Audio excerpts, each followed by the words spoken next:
good evening mga ka-shooter. This is Abay Shooter of ESDL. Diyan karon si Coach James of Pirates Basketball o si Mr. De Leon, one of the rising stars diri sa atong paliga karon.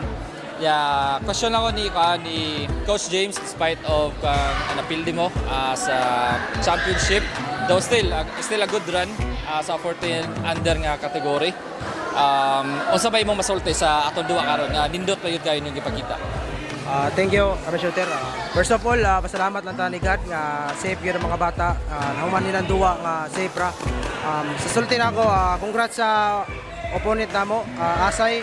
Ato gyud gibuhat ang grabe intense kan duwa. Congrats Coach Maiko. Matayin ako, season 2 mubawi may we will come back stronger. Yun, kana. So, excited me kay nana mo magsugod na season 2 nato murag next week.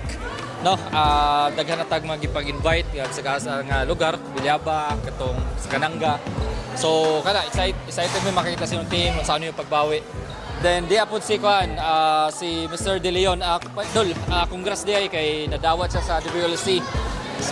Western Leyte College, na-line up siya sa 15 under category and duwa ni siya sa LGU Cup, siguro mo tawag sa ilang paliga karong April 11. So, question lang na ako is nindot sa imong gipakita karon depensa open sa tanan imo nagikuan mo kamang nakadinha. So, unsa may imong masulti sa duwa dato karon? Una sa tanan, pasalamat ko sa Ginoo nga gipahuman niya ang duwa karon nga safe nga bawi mi sunod. Kinahanglan pa mig daghang training, bawi mi sunod season 2. Bawi mi. See you sa April 11 sa Ormoc. Kada. Okay. So, thank you. And now we can shout out coach.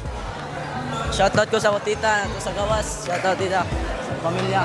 Sige. Ikaw coach. Shoutout ko sa mama, sa kuya. Shoutout sa all ESDL family ug sa Pirates. Mato, salamat. Okay. So, thank you so much Coach James and Sir De Leon. Nindot ko rin yung ipakita karon. So, kada lang. And again, this is Abay Shooter of ASDL. Kung shooter ka, abay ta.